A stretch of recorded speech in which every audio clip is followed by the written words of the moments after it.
fine balance between, the female civilians. They have to have a good balance between bitch and, and I said assertiveness. Yes. Hey there, my name's Ashley Church. And I'm Erin West.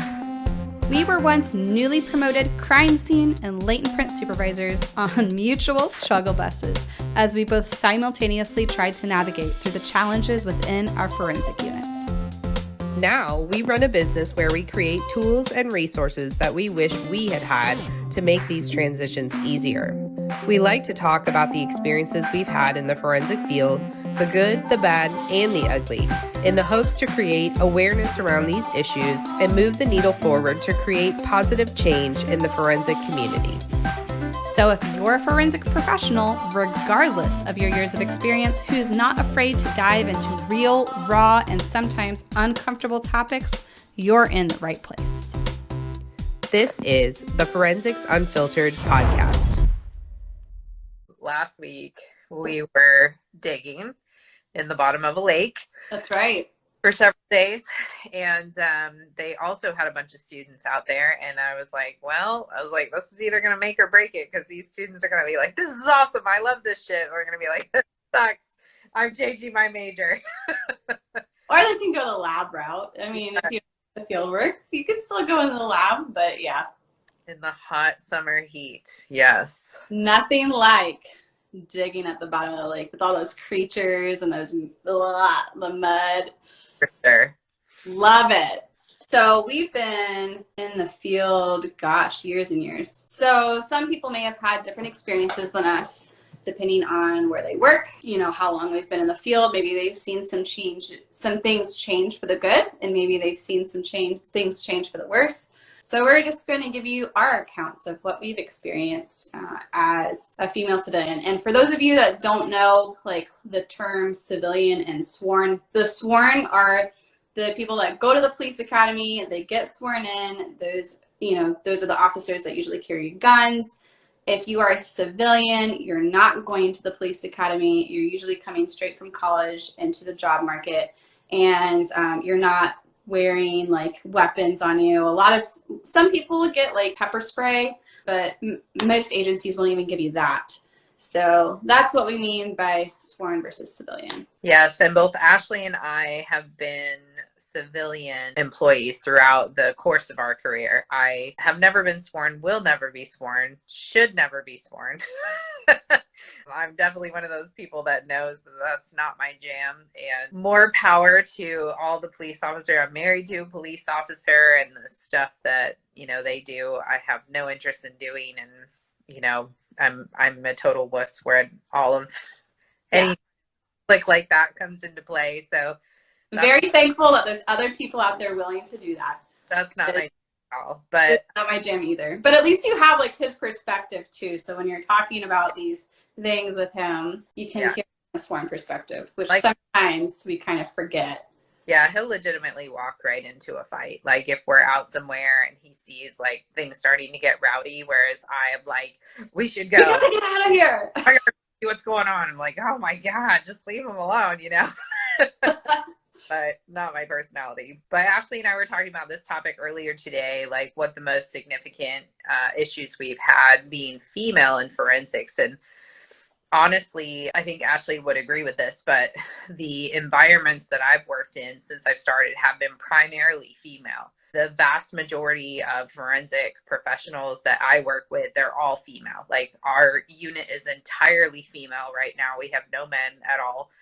And most of the local agencies are almost entirely female as well. So that is very common in the world that I've worked in, is just having everybody be a woman. Now, the challenges that come with that is being an all-female unit or a mostly female unit in a mostly male office space. Everybody that you're working with is primarily male. There's significantly fewer female officers than there are male officers.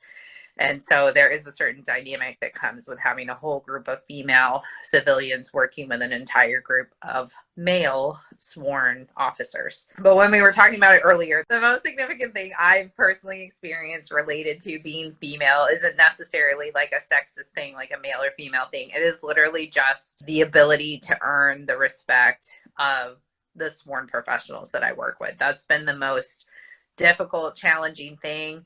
And it's something that we repeatedly have to deal with. Every time I switch agencies, every time I switch jobs, I have to spend all this time building these relationships again, where the male sworn counterparts, or even some of the female sworn counterparts, will respect me and my knowledge and my skills as a civilian and as a female, you know? So that's been my most challenging thing. As a female civilian, it's hard to gain that respect. I feel like it takes longer than it would for a male. And I think because of that, and we're not like meaning this to be mean or calling anyone out, but I do feel like people that have been in the field for a lot longer than we have, I feel like the way that female civilians adapted due to the lack of respect or taking a long time to gain that respect is they turn into like a bitch. Yeah, like full bitch mode. Like that's how a lot of the old timer females like made it through their period of time when it was all male sworn. They're just like super bitches. And we were talking about this today earlier, that there's like a fine balance between, you know, the female civilians. They have to have a good balance between bitch and, and I said assertiveness. Yes, there has to be a fine balance between, because you can't be just a raving bitch all the time. No. But you do have sometimes you have to like, you know, get what you need. Yeah. So and that's unfortunate. Like, I don't feel like men have to have that struggle where they have to be such a dick just to get, you know, things for their unit or get things approved or for someone just to listen to them. You know, I don't feel like they have to go into full dick mode, whereas females, sometimes you feel like that's your only option. Yeah, you definitely have to find the fine balance there for sure. And that's something that takes some mastery. Whereas, you know, I mean, we've definitely worked with and worked for women that have been in law enforcement for years, 20, 30 years. And they're just like, by the end of their career, it's just like the full bitch. No one wants to be around them all the time. Yeah. So definitely a fine balance for sure. But I think we talked about this in one of the other weeks, like the difference between civilian and sworn. And we have an example at the agency that I work at right now. Well, our digital forensics unit, it is a sworn unit. And there's a female in there now who was in our forensic department, and she was fabulous. Like, just a fabulous CSI. And she started as civilian. So like, just to clarify, she started as civilian in the forensic unit. Yeah, came in as a civilian. She was fabulous, and she could not move into the digital forensic unit because she wasn't sworn. And so she went to the police academy. She went out on the road. She did 2 years time, and now she's in the digital forensic unit, and she's also fabulous in that unit, and they love her. It's hard for her not to be fabulous anywhere she goes because she's that type of person. But it's unfortunate that it's just like, just because you didn't go through that 6-month police academy, you're not smart enough to do digital forensics, which is complete bullshit. This individual was hella smart, still is hella smart. You know what I mean? So I'm not trying to make this a battle between sworn and civilian, but it is very frustrating in the forensic realm where it's like, you know, you don't have to be sworn to do this thing. Because lately they've been like, oh, we're short in that unit, we need more people in that unit. I was like, have you ever considered civilians? Like, just consider the civilians, because this particular person that they have, she would have done the same exact job as a civilian that she's done as a sworn, you know. And she, I mean, obviously she's female, and she had to fight that battle, and now they respect her and they think that she's amazing. She literally had done the same job years ago. So exactly, like, that's something that you go to school for and you get a master in, and like, that's what she did. She has a master's in digital forensics, and it's like, I don't understand the mentality like, oh, you have to be on the road and like get to know what that feels like to do digital forensics. And I I don't agree.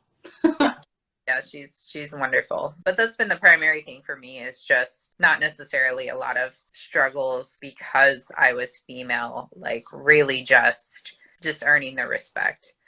Yeah. I got a lot of undermining, to be honest. Like especially when I stepped into, I honestly, even just as a forensic technician, like I would voice things on scene, like I know we need to do X, Y, and Z, but because I wasn't sworn, no one would listen. And sometimes that also happened when I stepped into the supervisor role, where, I'm trying to make calls that as a forensic supervisor, I should be able to make a call, whether or not, I need to position one of my people at this scene versus this scene, or how many people I need at this scene.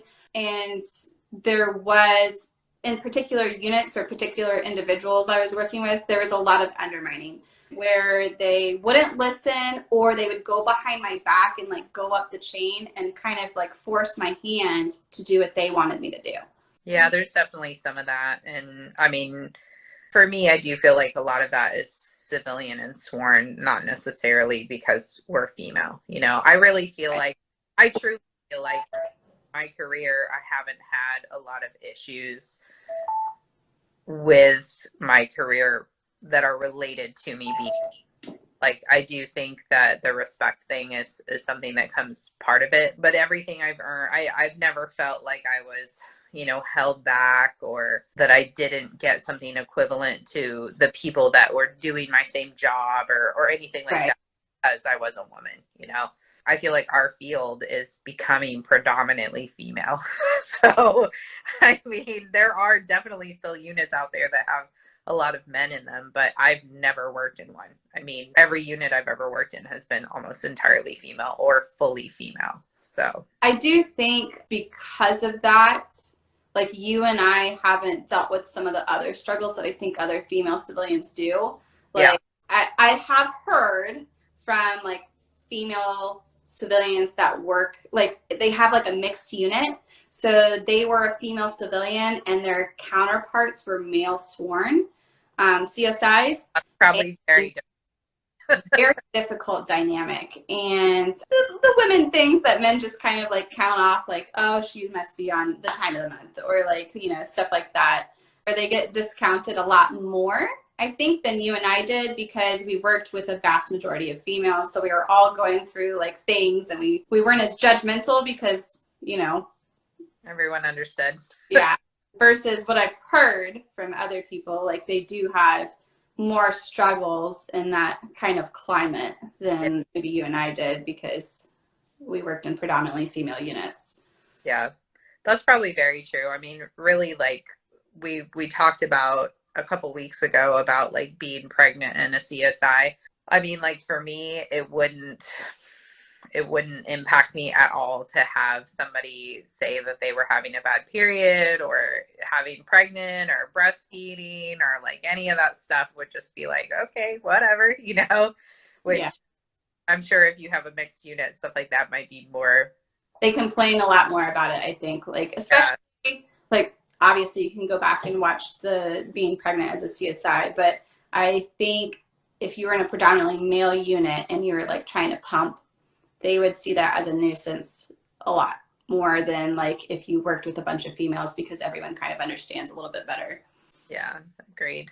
So one of the other things that someone brought up is just like they felt like they weren't being listened to, which kind of goes along the lines of undermining, but it's a little bit different, where they would voice an opinion or say like, hey, can we try this new thing? And it would get shot down. But if a male counterpart said that, then it's like, oh yeah, that's such a great idea. And they're kind of looking at them like, I just voiced this and you said it was not a good idea. So that's super frustrating. And like, really, that comes down to your leadership, that comes down to like sucky leadership.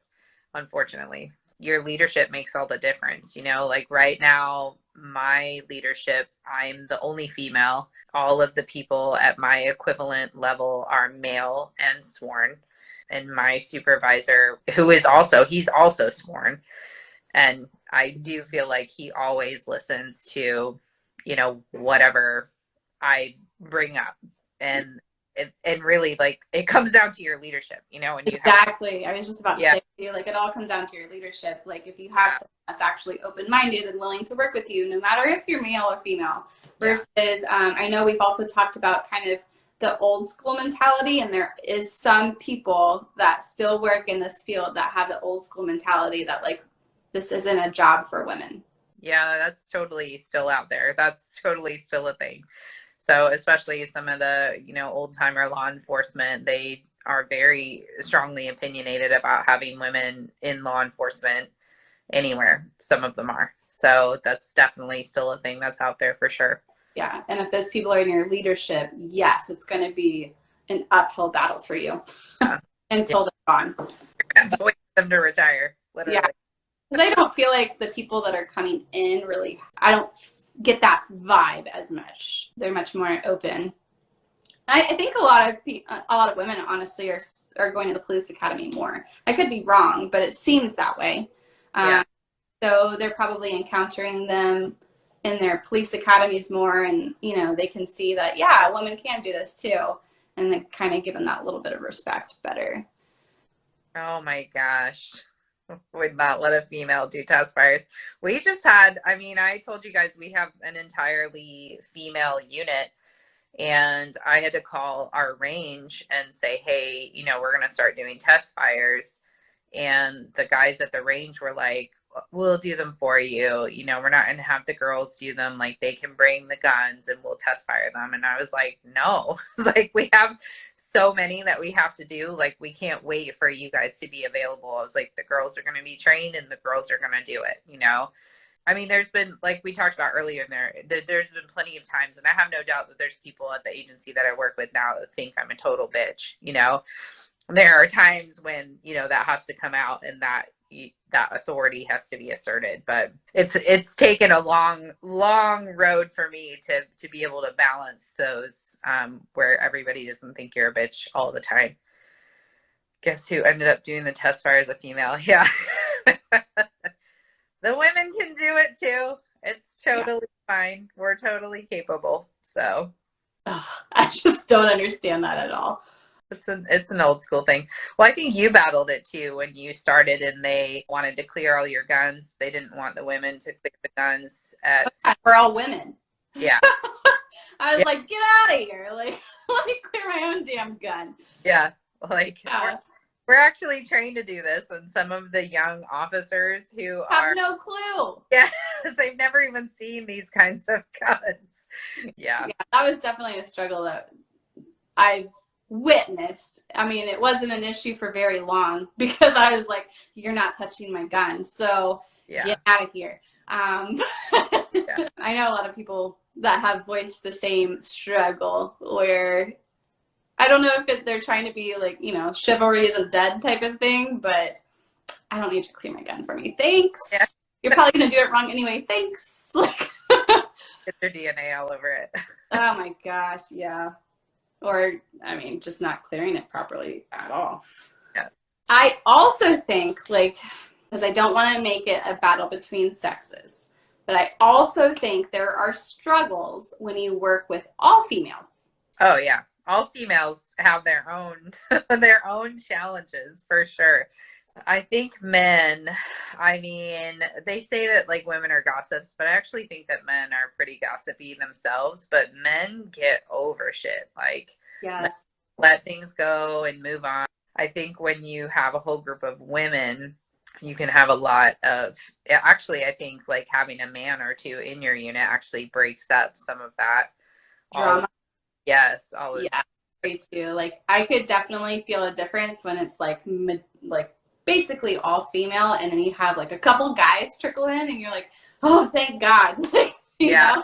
Yeah, it does break it up a little bit. So yeah, I have heard of guys that have, like you said, their fair share of drama. And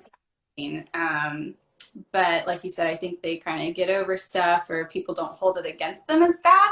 Like, I feel like female to female, like, we're much more judgy of each other than we are of a man. I'm just, that's just from personal experience, but I feel like a guy counterpart can do something that's kind of shitty, and a female counterpart can do kind of the same thing, and you'd probably let it slide for the guy, but not for the female. I was reading this comment that came in. I have 3 while working as a CSA. I got a lot of grief with my first agency, but a lot of respect at my second.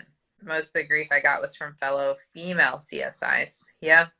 I mean, there's certainly a lot of drama, and like, it's not to say that groups of men don't have drama. They definitely do. But I feel like a lot of the drama that pops up with all female teams is like really, really petty stuff. Like, Gosh, yeah. Like people, well, I think people pick on little things, and you didn't invite me to lunch today.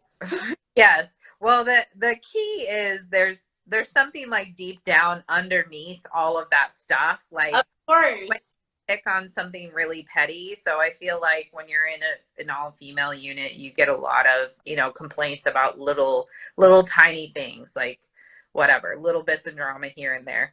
But there's some underlying core issue that they're not expressing to you that's really a problem. But that's pretty common, I feel like, in female units. So y'all didn't know you're gonna get a therapy lesson today, did you? Yeah, right. That is called projection. Yeah. And projecting, like, it has nothing to do with this little thing that they're picking apart. It's like something else that they're insecure about or have an issue with, and they're just like we have pushing those feelings out onto this one thing. Yeah, we have another unit in our agency that's all female, and like some of the women started complaining that one of the women was too loud of a typer, and like, you got to do something about her keyboard. Her typing's too loud. She's too distracting, like, at the end of the day, if they really loved that person, they wouldn't give a shit how loud she typed. So the truth is there's an underlying problem, and they're finding like little things to nitpick. That's super common with a group of ladies. If you happen to be a supervisor and people are coming to you with little bullshit like that, then you know there's something deeper that's going on. So. That you get to be the honorary shit finder, or not shit finder, but like you have to sift through the shit. Yep. To find figure out what the actual issue is, because it's not the fact that she's typing on her keyboard. No. Keyboard too loud. Nope, it's not that at all. So I think someone brought up a really good point. So they feel like their main issue is between like sworn versus civilian, especially the detectives, and constantly have to validate your opinions. And I would agree. I feel like I was always having to be like, this is what I want to do and this is why, instead of them just trusting me that I know what I'm doing. Went to over 1,000 hours of training, have 6 years of education. Like, please just trust that I know what I'm doing. So I do feel like, yes, that is a struggle. I think also, and we've talked about this too, where like you have to build a rapport before someone can just trust you. Like, sometimes that's just not automatic. They have to see how you work over time and then trust you. But the caveat to that is when you work at an agency where the detective positions are a revolving door. So you're constantly having to build rapport with a new person every few months. Yeah. And I do feel like, I mean, you guys probably have this at your agencies too. The CSIs start to get a reputation, and the detectives know, even if they're new, they know who they can lean on and who, they can feel confident with and who they can get results with. And they know who they feel a little uncomfortable with, And so just like we talk about detectives, like, ooh, yeah, this one, or this one's really good. They talk about CSIs like that too. Yeah, 100%. So your detectives 100% know that if so-and-so CSI gets my case, they're going to kick ass with it. And if so-and-so CSI gets my case, it's going to suck. They know that. They would actually like come into our unit and go directly to the person and be like, here's my evidence. Can you process it for me? Because they didn't trust a lot of the other CSIs, which is sad. It's sad. So hopefully you're not one of those. I trust that you're not.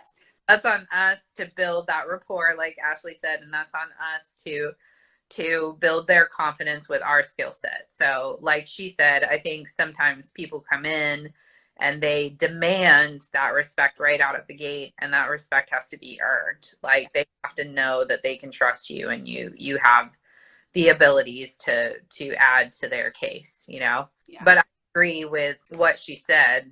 I personally think in my career, I've experienced more civilian versus sworn issues than I ever have. Like a sexist issue. Yeah, like male versus female, for sure. It is typically civilian versus sworn.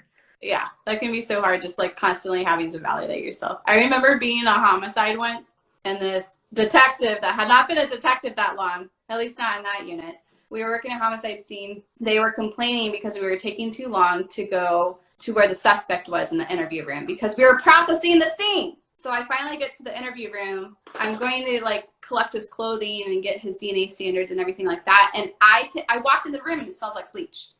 And I flat out asked the guy that this guy had been in there for hours with the detectives. Hours. They had never once asked, like, what's this bleach smell? So I just asked him, I was like, did you wash the blood off of your hands? He's like, yeah. I was like, where did you wash your blood off your hands? Oh, the upstairs sink. Oh, what did you use to wash it with? Oh, this cleaner, which is also under the sink. I was like, okay, great. And they were like wrapping up the search warrant for the house. And I was like, go back to the house. Let's tampering with evidence. Let's LCV the sink. And they're like, we have enough evidence. I was like, what? I lost my shit. And I don't know, I think it's more because I was civilian and not sworn, where I just didn't have that authority to be like, we're going back. And I didn't think it was like a male versus female thing, but damn, I was pissed. I was so pissed. And no, we didn't go back and finish up that scene. I was so mad. I mean, we haven't, all the places I've worked, we have been a supplementary unit to the sworn detectives that are assigned it. So I've never worked for, I worked for the FBI lab, but there's agencies that are literally independent forensic agencies. And I like that idea. Yeah, essentially contract them out. So you call them out and they come out and you have no authority over what they do whatsoever. So if you work at an agency like that, you can make all the calls and be like, you know what, I don't work for you. So you called me out and I'm going to do what I'm going to do. Now, most of us don't work for those agencies. Most of us work for an agency that's tied into law enforcement. And the lead detective is the primary person on the case. It's their investigation. And we are supplementary services. We supplement their investigation. So at the end of the day, we can argue some things. And if you've earned that respect with them, they'll listen to you, and be like, why are we doing these things? Like, is this necessary? Maybe we should do these things, whatever. But at the end of the day, if the detective tells us that he wants that thing done, we got to do it. We're going to have to do it. That's his case. And we're just an add-on service that he has called in to add to his investigation, just like the analysts, just like evidence techs or anybody else that he's calling in, or he or she is calling in to assist. So, this is like a different taboo topic, but like when you think about the state lab and the detective calling like the DNA lab and being like, I need you to do this way, they'll just laugh at him and be like, yeah, okay, no, like we're going to do it the way our procedures are and blah, blah, blah, blah, blah. You really can call them directly. Like, no. Yeah. So, versus like how sheriff's office or police department is like tiered, you don't really have that type of say, unfortunately. That's pretty much like wraps it up in a nutshell. Most of the struggles that you can have like as a female civilian, like you said, just kind of boils down to the lack of respect. And I think some females don't know how else to gain respect other than to be the hard ass. Yeah. And I think, as some of you guys already mentioned, like, you can find an agency that will love you just the way you are.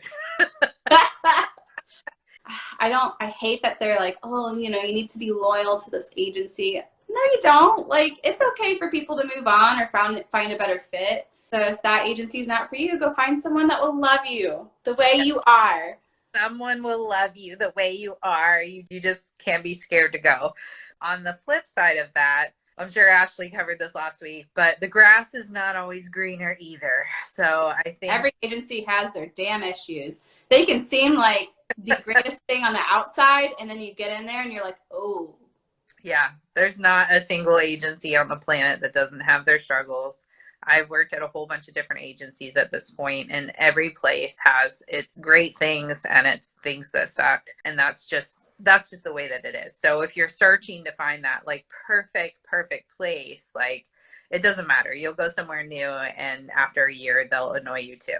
That's just kind of the way that it goes. But you can absolutely find, you know, a team that you love to work with, people you love to work with, leaders you love to work with, if you're willing to actually search that out, you know, and you're not scared to look around to find a place that's a really good fit for you and what you want for your career. And over the course of your career, that can change. You know, what's good for you now is not going to be the same thing that's good for you 10 years from now. So it's like car insurance, you know, we got to change our car insurance every couple of years. Totally okay. Totally. You don't have to be loyal to one company. You got to shop around for a better deal. Thank you so much for being here and listening to Forensics Unfiltered. If you liked this episode, would you do us a favor and leave a review letting us know specifically what you liked about this topic? It will only take a minute, but it will really help us plan future episodes so we can bring you more topics that you want to listen to. We'll be sure to provide any links from today's episode in our show notes on our website. Head to www.gapscience.com. Until next time, stay safe out there.